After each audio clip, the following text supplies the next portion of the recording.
नमस्कार सभी को, आप सबका स्वागत है अपने YouTube चैनल में। आज हम डिस्कस करेंगे रीट मुख्य परीक्षा 2025 के बारे में, क्योंकि रीट पात्रता परीक्षा 2025 है वो हो चुकी है। और अब क्या है कि प्रत्येक कैंडिडेट रीट मेंस के लिए तैयारी करेगा। तो रीट मेंस के लिए जो कैंडिडेट्स तैयारी करेगा, तो उससे पहले क्योंकि जो प्रथम बार रीट दे रहे हैं मेंस का एग्ज़ाम, तो उनके सामने बहुत सी बड़ी चुनौतियाँ होती हैं कि कहाँ से पढ़ें, कैसे पढ़ें, कौन सी बुक्स लें, कौन सी मतलब कि सेल्फ स्टडी करें या ऑनलाइन कोर्स परचेज करें या फिर कहीं कोचिंग करें। तो ये बहुत से डाउट हो चुके हैं। और अभी क्या कि एग्जाम डेट है वो आप क्या कि दिसंबर में कही गई है।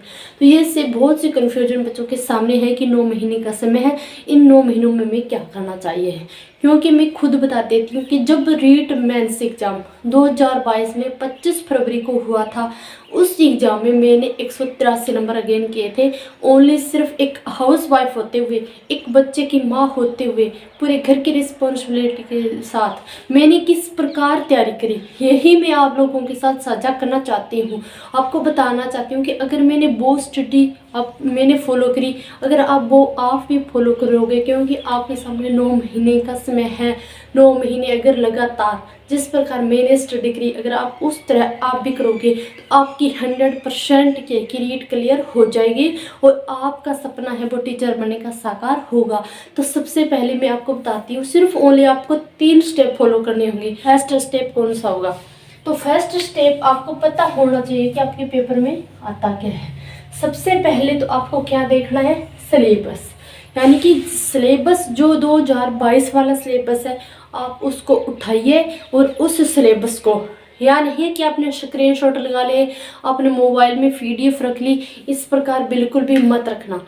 एक पेज में मात्र आपको 10 मिनट का समय लगेगा और एक पेज में आप उसको लिखो और जहाँ पर भी आप पढ़ते हो वहाँ पे ऐसे केक लटका लो, छोटी सी या कोई गोंद वगैरह लगा के उस पेज को वहाँ पे रख दो। फिर हर रोज आपका टारगेट होना चाहिए कि आज मुझे कितना पढ़ना है, कैसे पढ़ना है। तो सबसे पहले आपके मन में क्या होना चाहिए? सिलेबस देखना है आपको कि सिलेबस में क्या क्या दिया गया है, यानी कि रीट पात्रता से अपोजिट और कौन कौन से टॉपिक्स है रीट मेंस में। सबसे पहले आपको क्या देखना है? सिलेबस।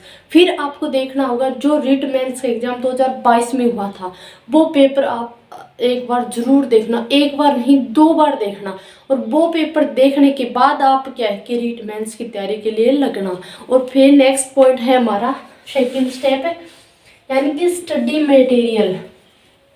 स्टडी मटेरियल क्या हो सकता है? मेरे हिसाब से तो अगर आप सेल्फ स्टडी, किसी को ज़्यादा समय है तो 15 घंटे या हर रोज, तो अभी से तो क्या है कि आपको 8 घंटे पढ़ना ही पढ़ना है। लेकिन जब एग्ज़ाम नज़दीक होए, 2 या 3 महीने बचे, तब आपको क्या है कि 15-15 घंटे लगातार मतलब कि पढ़ना पड़ेगा। अगर आप ऑनलाइन कोई कोचिंग नहीं करते हो या फिर कोई ऐप नहीं लेते हो, तो अगर आप ऑनलाइन कोचिंग करने जाते हो या कोई ऐप से पढ़ाई करते हो, तो आप हर रोज क्या कि 8 घंटे पढ़ना होगा। यानी कि सबसे पहले हम देखेंगे स्टडी मटेरियल क्या होना चाहिए। स्टडी मटेरियल आप प्रत्येक सब्जेक्ट की क्या है, सिर्फ ओनली एक बुक्स लेके आना, यानी कि एक ही तो आपको राजस्थान जीके के लेके आनी है, एक ही साइको की, एक ही हिंदी, इंग्लिश, मैथ्स, प्रत्येक सब्जेक्ट की सिर्फ ओनली एक एक बुक्स लेके आनी है। उन्हीं एक एक बुक्स को एक बार नहीं 5 बार 10 बार पढ़ लो।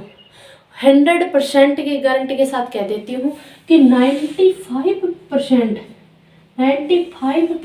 कोई भी बुक्स ले लो, उसी बुक्स में से आते हैं। तो इसलिए क्या कि आप 10 बुक्स पढ़ने के बजाय सिर्फ ओनली एक बुक्स को 10 बार पढ़ना, तो आपकी रीट है वो आसानी से क्लियर हो जाएगी। तो स्टडी मटेरियल क्या होना चाहिए? आपका फिक्स होना चाहिए। फिर नेक्स्ट पॉइंट पे बात करते हैं कि आपने सिलेबस देख लिया है, स्टडी मटेरियल आपके पास है, तो पढ़ना कैसे है? पढ़ना भी होना चाहिए। अभी पढ़ना कैसे है, तो सबसे पहले मैं आपको बता देती हूँ। अगर आपको कोई भी टॉपिक्स पढ़ना है, जैसे आपने सबसे पहले राजस्थान जीके की बुक्स उठाई और वहाँ पे राजस्थान का सामान्य ज्ञान पढ़ा, यानी कि राजस्थान का परिचय पढ़ा।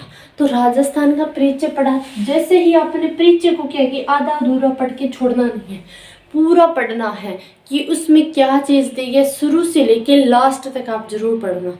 जब वो टॉपिक पूरा कंप्लीट हो जाए, तो उस टॉपिक के तुरंत बाद ये नहीं कि कल कर लेंगे, नहीं, तुरंत बाद आप या 5 या 10 या 15 क्वेश्चन क्या कि सोल्व जरूर करना। आप उन 5-10 क्वेश्चनों को सोल्व करोगे और वो वही क्वेश्चन आओ जो विभिन्न प्रतियोगी परीक्षाओं में पूछे गए क्वेश्चन होने चाहिए। यानी कि ये नहीं है कि ऐसे ही दिए हुए क्वेश्चन हो या किसी के बनाए हुए क्वेश्चन हो, नहीं, पर विभिन्न प्रतियोगी परीक्षाओं में पूछे गए क्वेश्चन होने चाहिए। 15 या 10 क्वेश्चन आपको क्या कि मान लो कोई टॉपिक के कंप्लीट होते ही तुरंत बाद करना है। फिर नेक्स्ट पॉइंट पे बात करते हैं कि हर चौथे या 5वें दिन जितना आपने 3-4 दिनों में पढ़ा है उसको रिवीजन करना। आप उसको रिवीजन करोगे, जब आपका एग्ज़ाम होगा तो ना तो आपको प्रैक्टिस सेट लगाने की आवश्यकता होगी, ना ही आपको रिवीजन करने की आवश्यकता होगी, और जो आपने पढ़ रखा है सिर्फ उसको आपको रिपीट मारना होगा। इतना काम अगर आप अभी से ही, आज से ही अगर ये टिप्स फॉलो करोगे तो मैं गारंटी के साथ कह सकती हूँ कि आपका 100% एग्जाम में है वो क्लियर होगा।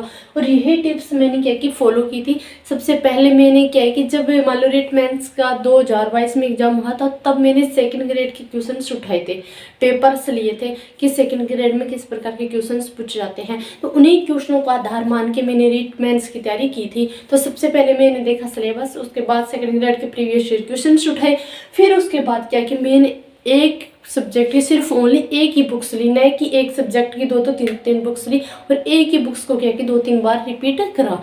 फिर नेक्स्ट है कि मेरा फिक्स मटेरियल था, और जो भी टॉपिक पढ़ती थी उसको क्या कि पूरा मन लगा के पढ़ती थी, 100% देती थी मैं अपना।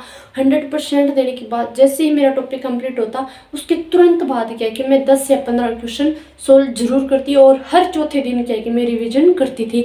और इस प्रकार यही मैंने क्या कि स्ट्रेटेजी फॉलो की, और इसी से क्या कि मेरा 183 नंबर अगेन हुए थे। फिर नेक्स्ट पॉइंट है कि हमें प्रैक्टिस करनी है। प्रैक्टिस किस प्रकार करोगे पेपर की, तो आप प्रैक्टिस के दौरान सिर्फ ओनली आप विभिन्न प्रतियोगी परीक्षाओं में पूछे गए क्वेश्चंस की प्रैक्टिस करना।